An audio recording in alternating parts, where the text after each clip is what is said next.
Estás escuchando la homilía del día desde Magdala, Tierra Santa.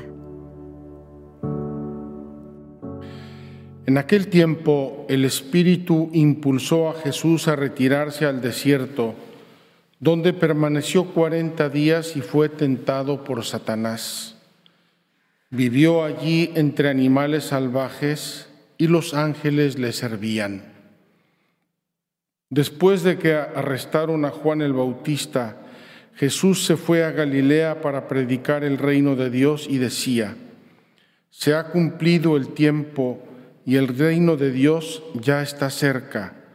Conviértanse y crean en el Evangelio». Palabra del Señor. Gloria a ti, Señor Jesús.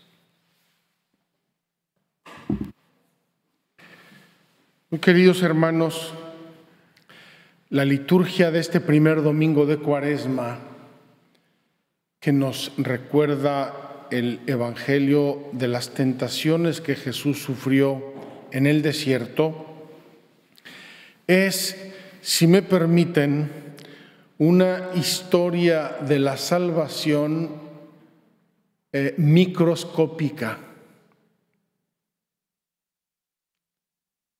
Toda la historia de la salvación está de algún modo reflejada en la liturgia de hoy. Por eso es tan importante y por eso en los 3 ciclos que tiene la liturgia dominical A, B y C, en los 3 ciclos hoy se recuerda el Evangelio de las tentaciones de Jesús en el desierto. El ciclo A nos trae el Evangelio de Mateo, hoy es el ciclo B, San Marcos, el año próximo ciclo C, San Lucas. Vamos a decir cuál es el tema. El tema es la lucha entre el bien y el mal. Y esta es la historia de la salvación. Nosotros sabemos que el mal ha sido derrotado en la pasión, muerte y resurrección de Cristo. Eso nos tiene que llenar de santa confianza, de alegría y de esperanza inquebrantable. Pero no nos exime a todos y cada uno de nosotros de hacer nuestro propio camino de salvación con la ayuda de Dios. Y en ese camino de salvación vamos a encontrar obstáculos, todos y cada uno. En ese camino de salvación va a haber tentaciones, a veces Dios permite tentaciones para nuestro bien, para que tengamos victorias, para que nos conozcamos a nosotros mismos, para que seamos humildes.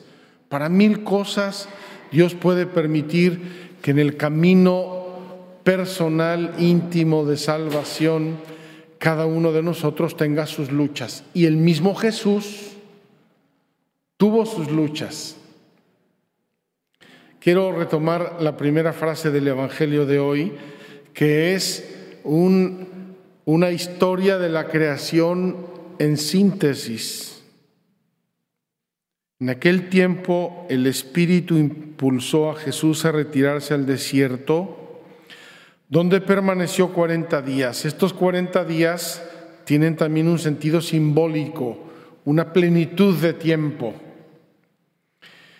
Y fue tentado por Satanás, como Adán y Eva.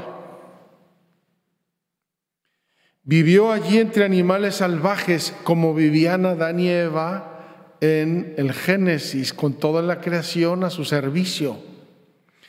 Y los ángeles le servían, como servían al hombre y a la mujer en el paraíso terrenal.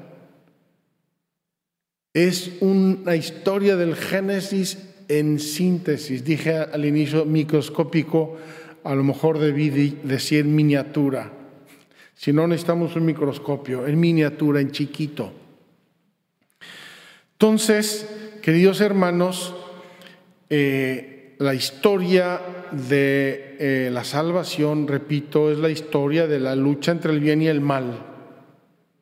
Dios, el plan de Dios, la creación de Dios, el diseño de Dios, que es un diseño de amor, de santidad, de bien, de justicia, de gozo, de felicidad, y el demonio, que es una criatura rebelada contra Dios y que tiene mucho poder y que nos está fastidiando y nos está tentando. ¿Hasta qué punto? Hasta el punto de atreverse a tentar al mismísimo Hijo de Dios. La primera lectura nos recuerda una de las luchas tremendas entre el bien y el mal, donde el mal parecía vencer. Todos esos seres humanos, estamos en el libro del Génesis, capítulo 9, que se rebelaron contra Dios, que se perdieron en el pecado, que se olvidaron completamente del plan de Dios, y Dios quiere rescatar a la humanidad a través del único justo que encuentra, Noé y su familia. ¿Y cómo lo rescata? Lo rescata a través de un hecho real y simbólico también, el diluvio. Y cuando Dios permite el diluvio, con esa historia tal como la conocemos, Dios dice: no voy a volver a hacer esto. Ya lo hice una vez, quede allí como admonición para todos los seres humanos, no lo voy a volver a hacer. Y nos da un símbolo de esa alianza, el arco iris. Qué hermoso, ojalá que lo viéramos con estos ojos bíblicos.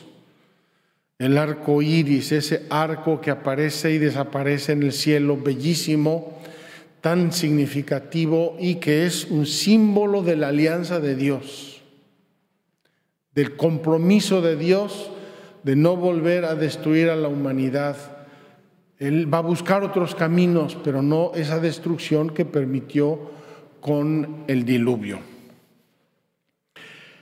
En la segunda lectura, San Pedro, y yo quiero subrayar San Pedro, es decir, el primer vicario de Cristo, el primer representante de Cristo en la tierra, aquel a quien Jesús le entregó las llaves del reino de los cielos, la roca, el cimiento de la iglesia, el cimiento del plan de salvación, nos dice, recordando aquel hecho de Noé, dice: aquella agua era figura del bautismo,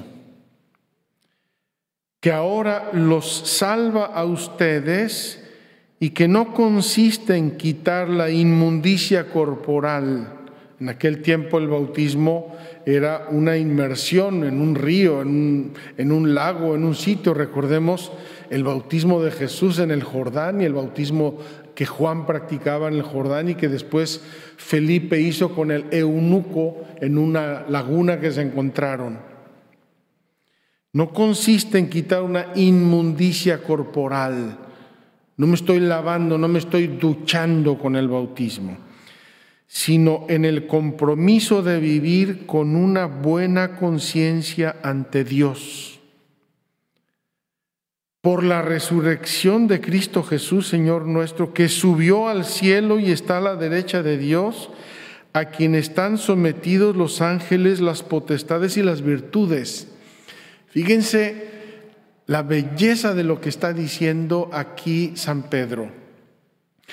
Ese símbolo del agua del diluvio que purifica el pecado y el mal es una anticipación del símbolo y el significado de su bautismo.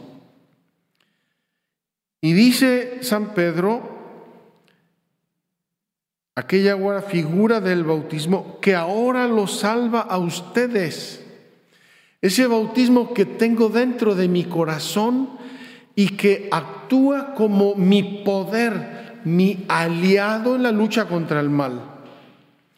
¿Y cuál es el poder de este aliado que tengo dentro? Que es Dios, es el Espíritu Santo, es la inhabitación de la Santísima Trinidad en mi corazón. El poder está en la resurrección, muerte, y resurrección, y en el hecho de que Jesús está sentado a la derecha de Dios, es decir, está sentado en el poder sobre toda la creación, a quien están sometidos los ángeles, las potestades y las virtudes. Tenemos la historia de la salvación en miniatura. Hoy el Evangelio que acabamos de leer de Marcos no es muy explícito respecto a las tentaciones. Mateo y Lucas eran más explícitos, dicen cuáles fueron las tentaciones, cómo respondió Jesús a las tentaciones, etc. Y yo solamente quiero decir 2 o 3 frases, 2 o 3 lecciones del Evangelio de Jesús tentado en el desierto. Primero, en la oración. La lucha entre el bien y el mal, nosotros seres humanos, redimidos por Cristo, santificados por nuestro bautismo, la tenemos que vivir en la oración. Oración que es misa, oración que son sacramentos, oración que es la meditación de la palabra de Dios, oración que es hablar con Dios, implorar su ayuda cuando la necesitamos. Oración. El ambiente es siempre y solo la oración. Es mi reacción, la oración es mi reacción contra el mal, agarrándome de Dios y no lo suelto. Entonces esta lucha entre el bien y el mal se resuelve en la oración fundamentalmente. Segundo, se resuelve en una actitud completamente decidida. Diría Santa Teresa de Jesús una frase que me fascina, un poco o demasiado teresiana: con determinada determinación. Preciosa esta expresión de Santa Teresa, determinada determinación. Es decir, no podemos estar dialogando con las tentaciones. No podemos encenderle una veladora a Dios y una al diablo. No podemos triunfar contra el mal entreteniendo a nuestras pasiones, entreteniendo al pecado, en la imperfección, en el pecado venial, tratando de no caernos al precipicio, pero jugueteando en la orilla del precipicio. Determinada determinación, es decir, no quiero el mal en mi vida, punto y basta. Sea el que sea. Aquí podríamos repasar nuestros mandamientos de la ley de Dios del año pasado, el que sea: impureza, avaricia, odio, desamor, mentira, fraude, lujuria, llámenlo como quieran. No podemos dialogar con las tentaciones, no podemos pretender ser amigo de mis peores enemigos. No puedo, no debo. Si uno se junta con uno que tiene pulgas, antes o después se te suben las pulgas.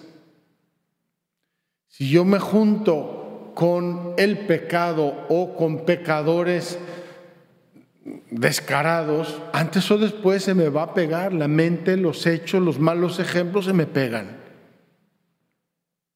Tercero, la respuesta de Jesús es inequívoca y es la palabra de Dios. Jesús le pega al demonio 3 bofetones, 3 bien dados y bien solemnes, y los 3 son con la palabra de Dios en la mano. Eso significa que si queremos ser hombres o mujeres de oración, tenemos que tomar la palabra de Dios en la mano, leerla, meditarla. Primeramente la de la misa, por lo menos. Y después, si podemos leer aunque sea un parrafito de la Sagrada Escritura, un pasaje, un texto del Evangelio, una frase, algo que va alimentando mi alma en el bien para poder combatir el mal. Qué hermosa la liturgia, hermanos. Y hoy también la oración colecta que hicimos es bellísima. Le pedimos a Dios crecer en la comprensión del misterio de Cristo, que es el misterio de Cristo, el misterio de la salvación, para vivirlo en su plenitud. Pidámosle a Dios que en esta Cuaresma crezcamos un poquito en el conocimiento del misterio de Cristo para vivirlo mejor, para hacerlo más nuestro, para encarnarlo en nuestra vida y gozarlo. Vamos a ser felices. Cuesta, es difícil. La tentación de Jesús no estaba haciendo un show de una actitud ejemplar. Jesús sintió la tentación, le carcomió el corazón, la voluntad, estaba sufriendo la tentación. Pero después gozó de haber sido fiel a su Padre, de haber sido fiel al plan de Dios y no de haber querido coger atajos. Abrámosle nuestro corazón hoy a Jesús. Él está dentro de nosotros, está en nuestra intimidad. Encontrémoslo dentro de nosotros en ese bautismo que nos purificó, que nos salvó y que nos hizo templos del Espíritu Santo. Orar contra el mal no significa ir a quién sabe qué lugares. Significa sobre todo entrar en nuestra intimidad donde está Dios, la presencia de Dios, por la inhabitación de la Santísima Trinidad que nos regaló el bautismo. Y allí, con Él, con su fuerza, con el poder de su resurrección, vencer el mal con el bien. Que así sea. Muchas gracias por escucharnos. Si quieres conocer más acerca de Magdala, síguenos en YouTube y Facebook.